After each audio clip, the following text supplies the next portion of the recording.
দর্শক, যারা যারা এই মুহূর্তে আমাদের সাথে সংযুক্ত রয়েছেন, একটা প্রশ্ন করি। লাস্ট কবে গণপরিবহনে উঠেছেন? এবং গণপরিবহনে উঠেছেন কিন্তু আপনি কোনো রকমের যৌন হয়রানির দৃশ্য দেখেননি কিংবা নিজে হননি, এরকম ঘটনা কবে ঘটেছে? এই দুটো প্রশ্নের উত্তর নিজে নিজে একটু ভাবতে থাকুন। আর এর মাঝখানে আমি আপনাদের সবাইকে ওয়েলকাম করি আজকের ব্লাস্ট সংলাপে। আপনাদের সাথে আছি আমি নাহিদা আফরোজ সুমি। আজকে কিছুটা হলেও বুঝতে পেরেছেন আমরা কি বিষয় নিয়ে কথা বলতে যাচ্ছি। আজকে যে বিষয়টি নিয়ে কথা বলবো সেটি হচ্ছে গণপরিবহনে যৌন হয়রানি ও সুরক্ষায় করণীয়। এই বিষয়টি নিয়ে কথা বলবার জন্য আজ দুজন আমন্ত্রিত অতিথি আমার সাথে রয়েছেন। আমার সাথে রয়েছেন advocate Tamima Nasrin, team lead Shikha ব্লাস্ট, ও সেই সাথে রয়েছেন হালিমা খাতুন, প্যারালিগাল। দুজনকে স্বাগত জানাচ্ছি। শুরুতে জানি, আজকে কি পাবলিক ট্রান্সপোর্ট ইউজ করেছেন? হ্যাঁ। আপু? না, আমার করা হয়। আজকে আপনার করা হয়নি। আমি হালিমা আপুকে জিজ্ঞেস করি, কোনো যৌন হয়রানির ঘটনা দেখেছেন? আসলে আজকে সকালে যেটা হয়েছে সেটা হচ্ছে যে বাসে ওঠার জন্য খুবই যুদ্ধ করতে হয়েছে। ডিরেক্ট যদি বলতে যে অফিস টাইম ছিল, তো প্রায় 15 থেকে 20 মিনিট যখন দাঁড়িয়ে থাকার পরে একটা বাস আসার পরে নারীরা উঠতে পারেনি, সেখানে পুরুষরাই উঠে গেছে। বাসের সিট ছিল না, ইভেন উঠে যে দাঁড়িয়ে যাবে সেই সুযোগটাও হয়ে ওঠেনি। আমি কনফিডেন্টলি একদম আমার দর্শকদেরকে প্রশ্ন দুটো করতে পারলাম কেন, একটা সময় আমি প্রচুর পাবলিক ট্রান্সপোর্টে উঠতাম ইউনিভার্সিটিতে যাওয়ার জন্য। যেহেতু ক্লাস টাইম ঠিক থাকতো না, বাস টাইম কখনো কখনো ইউনিভার্সিটির বাস আগে আগে চলে যেত, সো অত আগে যে কী করবো, সো আমরা যেটা করতাম পাবলিক ট্রান্সপোর্ট ইউজ করতাম। একটা সময় দেখা গেল প্রায় প্রত্যেক দিন আমার কারো না কারোর সাথে তর্ক বিতর্ক হয়েই যাচ্ছে, এবং দেখা যাচ্ছে যে আমার সামনেই যখন আমি দেখছি কাউকে হয়রানির শিকার হতে, তখন আমি যে বিষয়টা নিয়ে যেহেতু ভয়েস রাইজ করতাম এবং আমার সাথে একটা তর্ক লেগে যেত, এবং এভরিডে আমার জন্য এই ঘটনাটা ছিল একেবারে প্রাত্যহিক জীবনের অংশ। তারপরে একটা সময় গিয়ে মনে হলো যে না, আমি কত আর এরকম যুদ্ধ করব। সো যে কারণে আজকে আমি আসলে আপনাদের সাথে কথা বলাটা আমি খুব উৎসাহ বোধ করছি যে বিষয়টা নিয়ে কথা বলবো। আমি যদি হালিমা আপুকে জিজ্ঞেস করি, হালিমা আপু, আসলে সাধারণত পাবলিক ট্রান্সপোর্টগুলোতে আমরা সাধারণত যে ধরনের সহিংসতা বা যে ধরনের হয়রানির চিত্রটা দেখি, সেটা আসলে কি হয়? আসলে এই বিষয়টা হচ্ছে যে যারা প্রতিনিয়ত হচ্ছে বিভিন্ন পাবলিক ট্রান্সপোর্টগুলো ইউজ করে, তার মধ্যে অন্যতম হচ্ছে বাসটা আমরা বেশি ব্যবহার করি। যারা আমরা ঢাকা শহরে থাকি, এক জায়গা থেকে আরেক জায়গায় আমরা যাতায়াতের জন্য, সেটা ইউনিভার্সিটি হতে পারে, অফিস হতে পারে, তো তখন আসলে সবচেয়ে বড় চ্যালেঞ্জটা হচ্ছে যে আমাদের বাসে ওঠা নামার সময় বেশি হয়। যখন আমি বাসে উঠতে যাই, দেখা যায় বাসগুলো, পাবলিক বাসগুলোতে খুব বেশি ভিড় থাকে যখন আসলে অফিস টাইমটা থাকে সকালে 8টা থেকে 9টার মধ্যে, এবং হচ্ছে যে বিকেলে আমার যখন 4টা থেকে 5টার মধ্যে।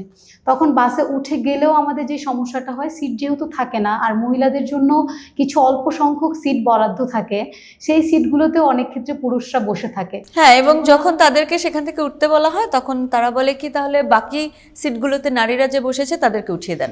এর বাইরে আরেকটা যে সুন্দর কথা বলে, সেটা খুবই হাস্যকর মনে হয়। যখন তাদেরকে আমরা বলি যে এই সিটগুলো যদি ছেড়ে দেওয়া হয়, তখন তারা বলে যে কেন, আপনারা তো সমান অধিকার চান, তাহলে কেন দাঁড়িয়ে যেতে পারবেন না?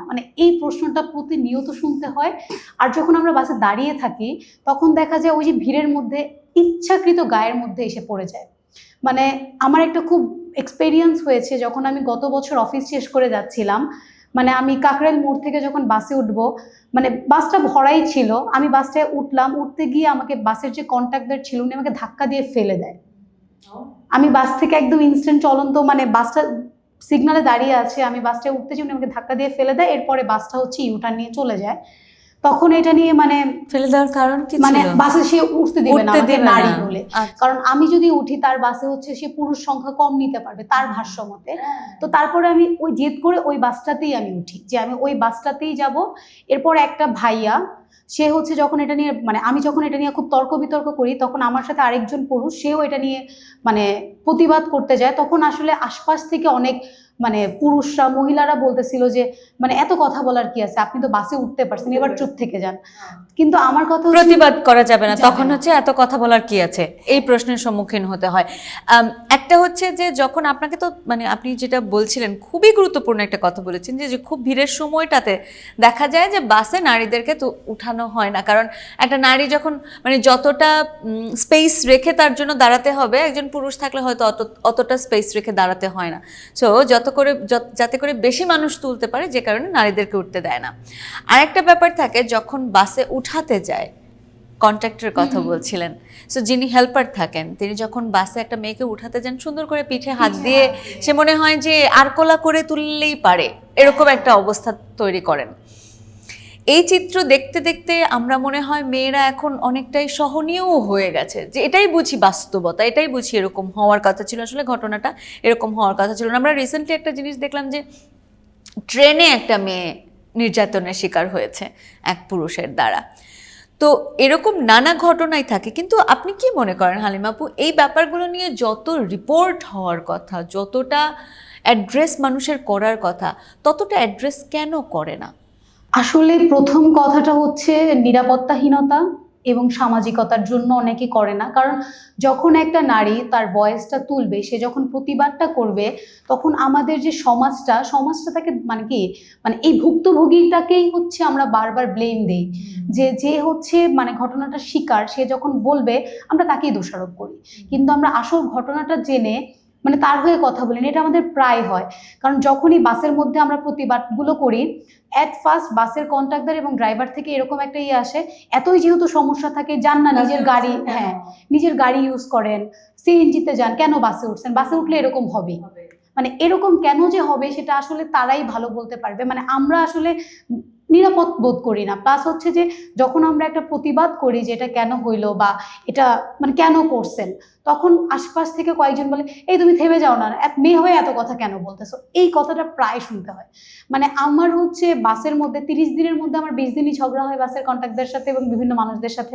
তখন আমাকে প্রতিনিয়ত শুনতে হয় মেয়ে মানুষ এত কথা বলো কেন, থেমে যাও, চুপ করো, বাসে তো উঠছো, যাইতে দাও, মানে এত কথা বলার কি আছে, অনেক কথা বলছো, তর্ক করছো কেন? হ্যাঁ। তো এছাড়া এটা এই যে প্রতিবাদ করতে গেলে বাধার সম্মুখীন হওয়ার একটা দুটো ঘটনা আমরা যে যাত্রীরাও আসলে আটকে দেয়, যে কেন কথা বলতে হবে, তুমি তো বাসে উঠতেই পেরেছো। ড্রাইভার হেল্পাররা বলে বাসে উঠতে হবে কেন, নিজের পার্সোনাল ট্রান্সপোর্টে যান, এই ধরনের কথা শুনতে হয়। এছাড়া আসলে কি ফেস করেন? এছাড়া আসলে আমরা যে সমস্যাগুলো ফেস করি তার মধ্যে হচ্ছে যে আসলে আমরা কোথায় মানে যে কমপ্লেনটা করব, বাসগুলোতে যে নাম্বারগুলো দেয়া থাকে সেই নাম্বারগুলোতে কল করলে আসলে পাওয়া যায় না। আমার কাছে সামটাইমস মনে হয় যে এই নাম্বারগুলো শুধু শুধু দেখানোর জন্য দিয়ে রাখছে। কারণ আমি যে কমপ্লেনটা করব সেই কমপ্লেনটা আমি প্রপার ওয়েতে কোথায় করব, মানে বাস বা ট্রান্সপোর্ট যে কর্তৃপক্ষ আছে তারা তো রেসপন্স করে না, এটা একটা। আবার অনেক ক্ষেত্রে যখন বলে যে ওকে ফাইন আমরা দেখব, আসলে দেখবেনটা কখন, আমি বাস থেকে চলে গেলে আপনি আদৌ দেখবেন কি দেখবেন না সেটার আমি কিভাবে জানতে পারবো? সো এই ইস্যুগুলো থাকে যে প্রপার কোথায় গেলে আমরা আসলে যে সমাধানটা পাবো সেই জায়গাটা আসলে ইনস্ট্যান্টলি নেই। আমি এই প্রশ্নটাই আসলে তামিমা আপু আপনার কাছে রাখতে চাই, যে আসলে আমরা কোথায় যাব, কি করণীয় আমাদের? ধন্যবাদ হালিমা অনেকগুলো বিষয় শেয়ার করেছেন, যে আসলে যৌন হয়রানির অনেকগুলো ধরন সম্পর্কে বলেছেন। এর বাইরেও আরো কিছু ধরন আছে যেগুলো আমি একটু বলতে চাই, পাশাপাশি বলবো যে কোথায় গিয়ে আমরা আসলে অভিযোগ করতে পারি। শুধুমাত্র যে গায়ে ধাক্কা দেওয়া কিংবা গায়ে লেগে পড়া, শরীরে হাত দেওয়া ছাড়াও আমরা যদি রিসেন্ট সময়ে অনেকগুলো নিউজ পেপার কাটিং থেকে দেখি যে বাসে আমরা দেখতে পাই যে জামার কোন একটা অংশ কর্নার কেটে কেটে দেওয়া দিয়েছে। হচ্ছে, চুল কেটে দেওয়া হয়, চুইংগাম লাগানো হয় সিটে।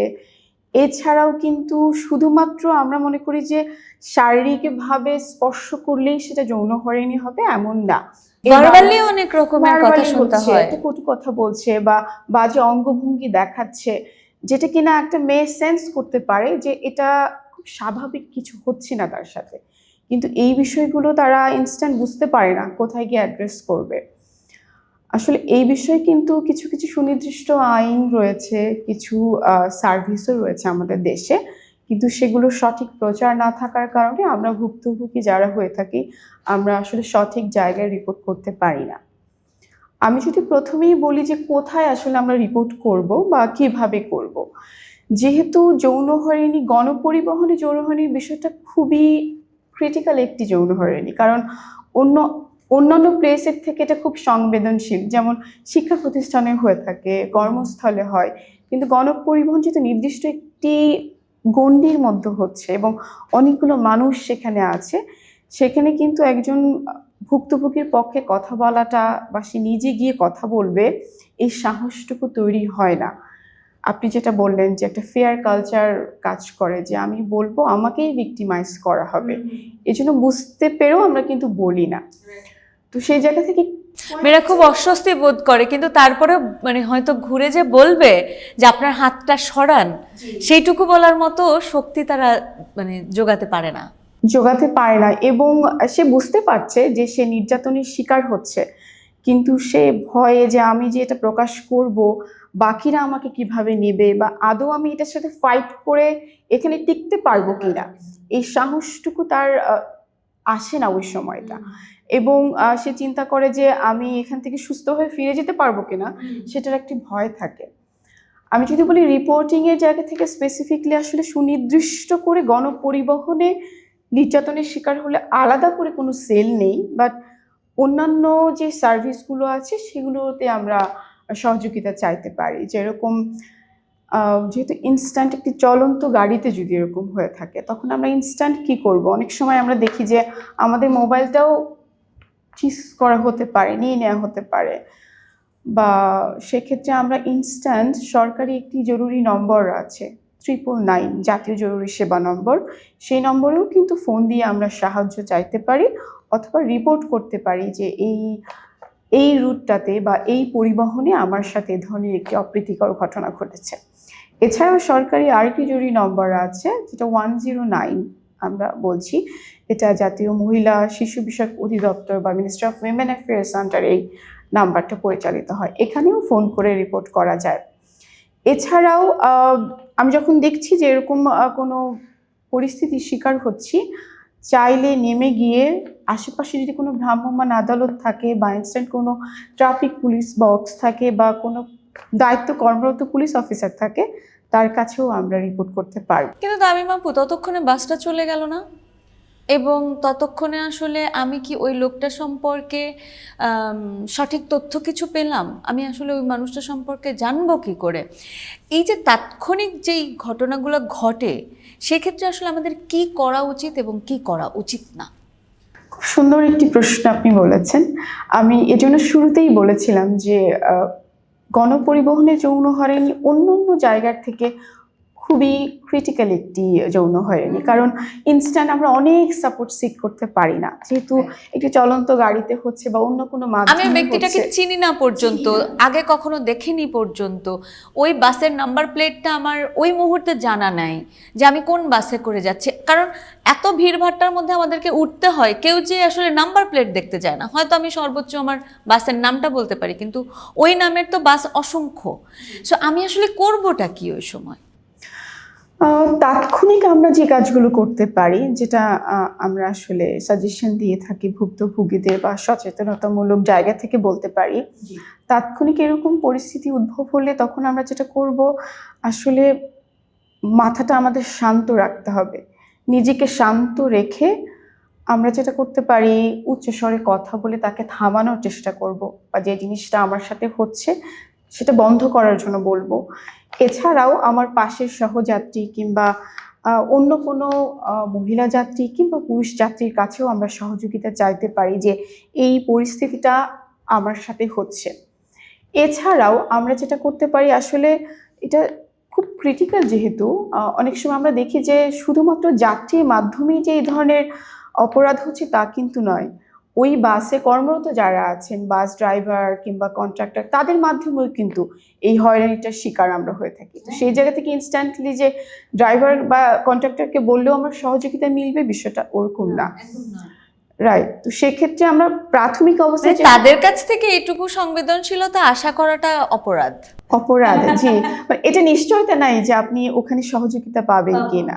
তো সেই জায়গা থেকে আমরা নিজেকে শান্ত রেখে প্রথমে প্রতিবাদ করব, দ্বিতীয়ত পাশের সহযাত্রী কিংবা অন্যান্য যাত্রীর কাছে সহযোগিতা চাইতে পারি, এবং ওই সিটটা দ্রুত পরিবর্তন করতে হবে যদি সে সুযোগটি থাকে।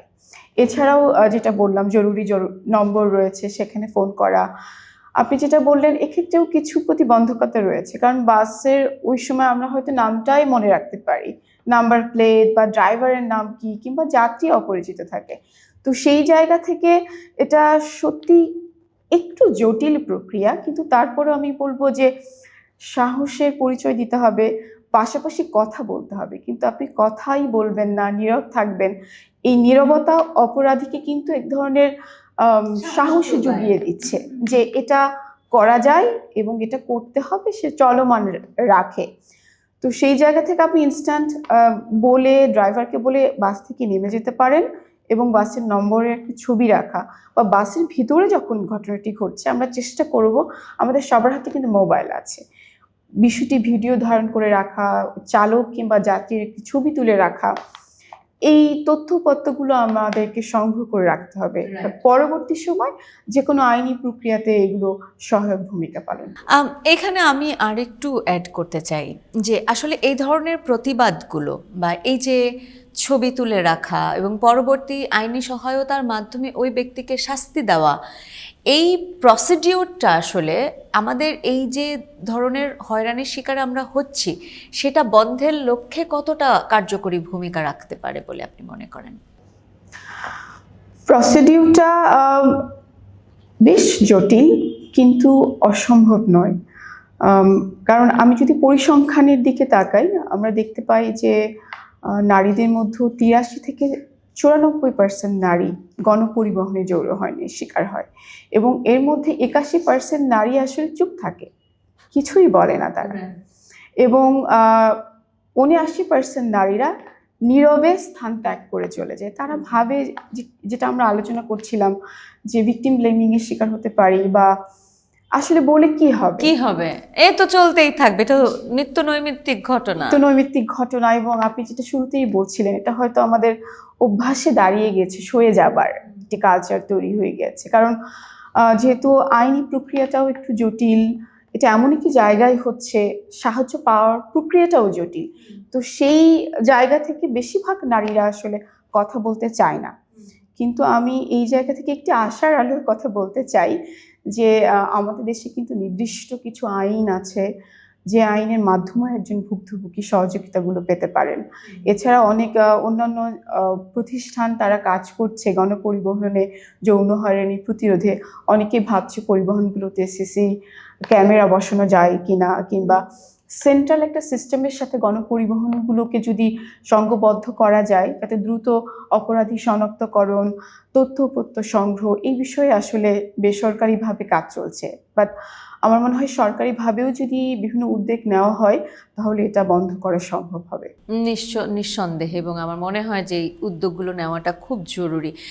তামিম আপু, আর একটা ব্যাপার আমার মানে যেটা জানার আগ্রহ জন্মালো, যে আমরা আসলে যে নারীরা, আমাদের প্রতিবন্ধী যে নারীরা রয়েছে, এই প্রতিবন্ধী নারীদের জন্য আসলে আমাদের গণপরিবহনটা কতটা মানে বান্ধব, তাদের জন্য কতটা আসলে user friendly, at the same time আসলে তাদেরকে আলাদাভাবে অ্যাড্রেস করবার জন্য বা তাদের প্রবলেমটাকে অ্যাড্রেস করবার জন্য আমাদের কোনো আসলে আইন রয়েছে কিনা, বা তাদের জন্য কি নির্দেশনা রয়েছে? যারা বিশেষ চাহিদা সম্পন্ন যে সকল নারীরা রয়েছেন, এখানে আসলে আলাদা করে বলবার কিছুই নেই। নারীরা যেহেতু এই সহিংসতার শিকার হয়ে থাকে, এটা ধরেই নেওয়া যায় যারা বিশেষ চাহিদা সম্পন্ন নারীরা আছেন তারা আরো বেশি এই প্রতিবন্ধকতার শিকার হন। কারণ আমরা দেখছি যে নর্মালি নারীরা 80% নারী চুপ থাকছে, কিছুই বলছে না, তার কথা বলার শক্তি আছে, সাহস আছে, তারপরও সে বলছে না। সেই জায়গা থেকে একজন বিশেষ চাহিদা সম্পূর্ণ নারীর পক্ষে তো আরো কঠিন কথা বলা। অনেক ক্ষেত্রে তারা শ্রবণ বাক প্রতিবন্ধী হতে পারে, শ্রবণ প্রতিবন্ধী হতে পারে, কিংবা অন্যান্য শারীরিক প্রতিবন্ধকতা থাকতে পারে, তাদের পক্ষে অনেক কঠিন কথা বলাটা। তাদেরকে তো অনেক সময় বাসেই উঠতে দেওয়া হয় না, এটা তো একটা মানে বিশাল অপরাধের জায়গা।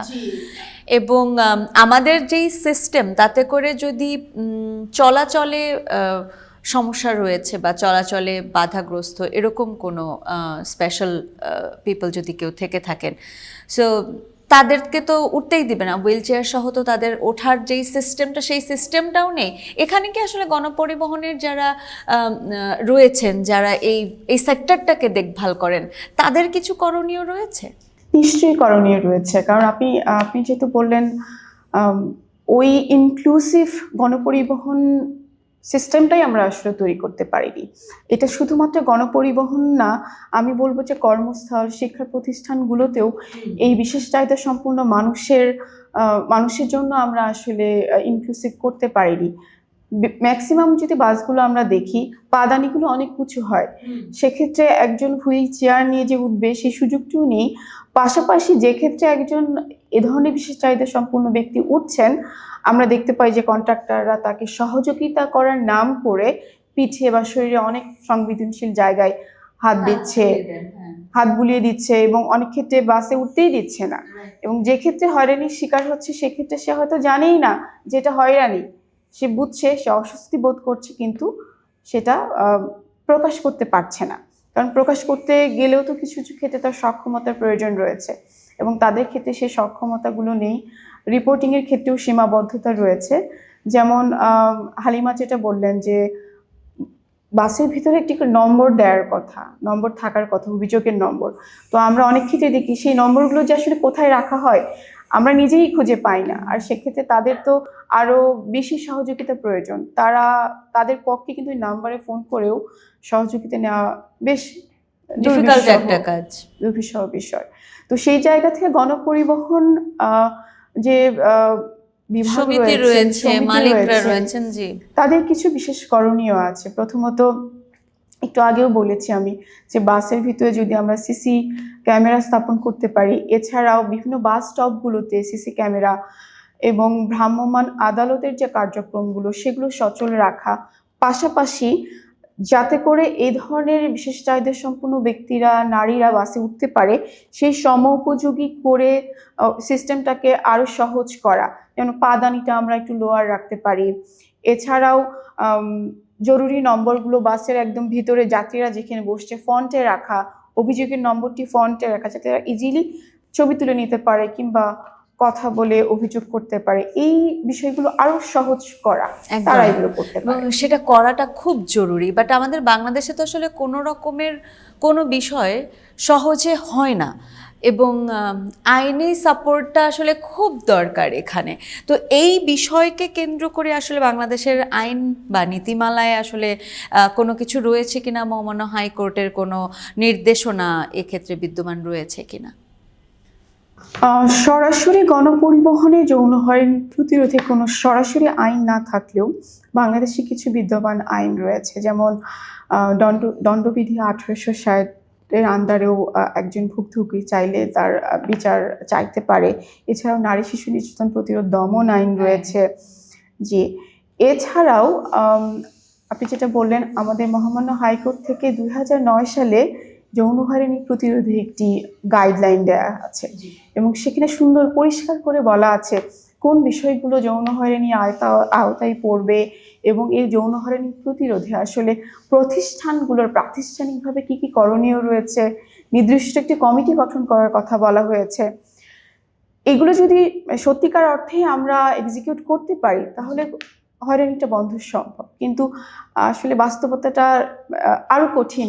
রাইট, এটাই আসলে আমার পরের জানতে চাওয়ার বিষয় ছিল, যে আপনি বললেন যে অনেকগুলো দিক নির্দেশনা রয়েছে, অনেকগুলো আইনের আওতাভুক্ত রয়েছে, কিন্তু তারপরেও আমরা আসলে এটাকে নিয়ে সামনে আগাই না কেন? কোন কোন জায়গাগুলোতে আসলে পরিবর্তন পরিমার্জনের প্রয়োজনীয়তা রয়েছে বলে আপনি মনে করেন? এখানে আমি যদি বলি গাইডলাইন থেকেই শুরু করি। গাইডলাইনটি সুন্দর করে সবকিছু বর্ণনা করা আছে, যে শুধুমাত্র কমিটি গঠন না, কমিটি তো তদন্ত করবে, অভিযোগ গ্রহণ করবে। এর পাশাপাশি সচেতনতামূলক অনেকগুলো প্রোগ্রাম আয়োজনের কথা বলা হয়েছে, অ্যাওয়ারনেস ক্যাম্পেইন, পাশাপাশি গণপরিবহনে যারা কর্মরত আছেন বা সমিতিগুলোতে কাজ করছেন তাদের প্রশিক্ষণের জন্যও কথা বলা আছে যে এই গাইডলাইনটা প্রয়োজনীয় বুকলেট আকারে, লিফলেট আকারে, স্টিকার করে প্রত্যেকটা কর্মস্থলে গণপরিবহনে কিন্তু দেয়া যেতে পারে, যাতে করে তারা জানতে পারে। কারণ ম্যাক্সিমাম ক্ষেত্রেই আমরা দেখছি ভুক্তভোগীরাও জানে না এ ধরনের একটি গাইডলাইন আছে, এবং যারা এই ধরনের অপরাধের সাথে যুক্ত আছেন তারাও জানেন না যে একটা মেয়েকে আমি শিশু দিচ্ছি বা তার দিকে একটু কামুক দৃষ্টিতে তাকাচ্ছি, এটা যে একটি অন্যায় অপরাধ এটাই কিন্তু তারা জানে না। বা একটা খারাপ স্পর্শ করছি, এটার জন্য আমার শাস্তি হতে পারে, এই বিষয়গুলো তাদের অবগত নেই। কারণ একটা প্যাট্রিক্যাল মাইন্ডসেট আমাদের কাজ করে যে নারী মানেই তাকে আসলে নির্যাতন করা যাবে, এবং নারী মানে টিজ করা যাবে, তাকে স্পর্শ করা যাবে, এগুলো করাটা খুব সহজ। আপু, কোথাও গিয়ে কি আমরা এরকম যে আমার যেমন মনে পড়ছে না যে ধরেন এই ধরনের কোনো পরিবহনে যৌন হয়রানির শিকার হওয়া কোনো নারী কোনো ধরনের স্টেপ নিয়েছেন এবং সেটার কোনো একটা হয়তো মানে সেটার বিচার কোনো একটা কিছু আমরা দেখেছি চোখের সামনে, বা এটা নিয়ে কোনো নিউজ হয়েছে, এই ধরনের কোনো ঘটনা আমাদের চোখের সামনে নেই বলে কি আসলে আমরা কোনোভাবে পিছিয়ে যাচ্ছি, কিংবা এই ধরনের কুকর্মগুলো যারা করছেন তারা কি কোনোভাবে এটাতে উদ্বুদ্ধ হচ্ছেন কিনা? না, বিষয়টা আসলে সেরকম না। কারণ আমরা যদি দেখি যে রিসেন্ট অনেকগুলো ঘটনা আছে আমাদের সামনে, যেখানে নারীরা প্রতিবাদ করেছে, তারা মামলা দায়ের করেছে, আইনি সহযোগিতা চেয়েছে, এবং সেটা একটা পর্যায়ে বিচার প্রক্রিয়াতে গিয়ে পৌঁছেছে। যেহেতু বেশিরভাগ ক্ষেত্রেই অভিযোগ করতে চায় না, সেক্ষেত্রে এই বিষয়গুলো কিন্তু আসলে আইনের আওতায় আসে না। কিন্তু আপনি যেটা বললেন যে আমরা পিছিয়ে যাচ্ছি কেন, পিছিয়ে যাওয়ার জায়গা থেকে আমি বলবো যে অবশ্যই আমাদের আসলে ইমপ্লিমেন্টেশনের জায়গাটা আমাদের আসলে সচেতনতার অভাব রয়েছে, আন্তরিকতার অভাব রয়েছে। কারণ হাইকোর্ট যে কমিটি গঠন করার কথা বলা হয়েছে, যেভাবে করার কথা বলা হয়েছে, আমরা যদি বাস্তবে দেখি বেশিরভাগ শিক্ষা প্রতিষ্ঠান, কর্মস্থল এবং এই পরিবহন সংস্থাগুলোতে আসলে কিন্তু সঠিকভাবে কমিটির অবস্থান নেই, কমিটিটি কার্যকর নেই। তাহলে হালিমা যেটা বললেন যে কোথায় অভিযোগ করব সেটাই আমরা জানছি না। বেশিরভাগ ক্ষেত্রেই ভুক্তভোগীরা জানে না কোথায় অভিযোগ করবে, এবং অনেক ক্ষেত্রে কমিটিগুলোও আসলে সঠিক নিয়ম মেনে গঠন করা হয় না, অভিযোগগুলো আমলে নেওয়া হয় না, লাইটলি বলে বিষয়গুলো ওভারলুক করা হয়। এজন্য দেখা যাচ্ছে অভিযোগগুলো আসে না, আসলেও সেটা সদিচ্ছার অভাবে ভুক্তভোগী হারিয়ে যায়, ভুক্তভোগী সেবা পাচ্ছে না। আমার মনে হয় প্রচারণার জায়গাটাও আর একটুখানি বাড়ানো উচিত, এবং খুব বেশি করে এই জায়গাগুলো নিয়ে কাজ করা উচিত, সো দ্যাট আমরা আসলে সাধারণ জনতারা যেন জানতে পারি যে আসলে এটাও একটা যে কাজটা আমি করছি সেটা একটা অপরাধ, এবং এই অপরাধেরও শাস্তি হয়, এবং নারীরাও যাতে জানে যে আসলে এই ধরনের অপরাধ কেউ আমার সাথে করলে সেটা আমি শাস্তি দিতে পারি বা আমি আইনি সহযোগিতা চাইতে পারি। এই ইনফরমেশনটা আসলে প্রত্যেকটা নারীর কাছে যাওয়াটা খুব জরুরি। থ্যাংক ইউ সো মাচ আপু, আপনাদেরকে সময় দিলেন। হালিমা আপুকে অনেক অনেক ধন্যবাদ, আপনি খুবই গুরুত্বপূর্ণ বিষয়গুলোকে তুলে ধরলেন এবং সেটা নিয়ে আমরা কথা বলতে পারলাম। আবার দেখা হবে, আবার কথা হবে, দুজনেই খুব ভালো থাকবেন। সুপ্রিয় দর্শক, যারা সাথে ছিলেন, অন্ততপক্ষে আমি এতটুকু বিশ্বাস করি এখানে আমরা যারা এই আয়োজনটি দেখলাম তাদের হয় কেউ একজন আসলে ভুক্তভোগী, কিংবা একজন নারী, কিংবা কেউ একজন রয়েছেন যিনি আসলে এই কাজটি করে থাকেন বা হতে দেখেন চোখের সামনে। আমি আপনাদেরকে অনুরোধ করব, দেশের আইন রয়েছে, আইনি সহযোগিতা তো আমরা নিতেই পারি, তার পাশাপাশি আসলে প্রতিবাদটাও অনেক গুরুত্বপূর্ণ। যখন আমার সাথে এরকমটা ঘটছে তখন আমি যেমন প্রতিবাদ করব, ঠিক তেমন করেই আমার পাশে যদি কেউ থাকেন, তার সাথে যদি এরকম ধরনের ঘটনা ঘটে, তাহলে তিনি যদি প্রতিবাদ করেন তাকে চুপ করতে না বলে আমারও উচিত আসলে প্রতিবারের কণ্ঠস্বরের সঙ্গে স্বরটাকে মিলিয়ে নেওয়া। তবে আসলে এই ধরনের হয়রানিমূলক ঘটনা থেকে আমরা মুক্ত থাকতে পারবো। সবাইকে অনেক ধন্যবাদ আমাদের সাথে থাকবার জন্য। ব্লাস্ট সংলাপে আবারও কথা হয়ে যাবে নেক্সট এপিসোডে। সাথে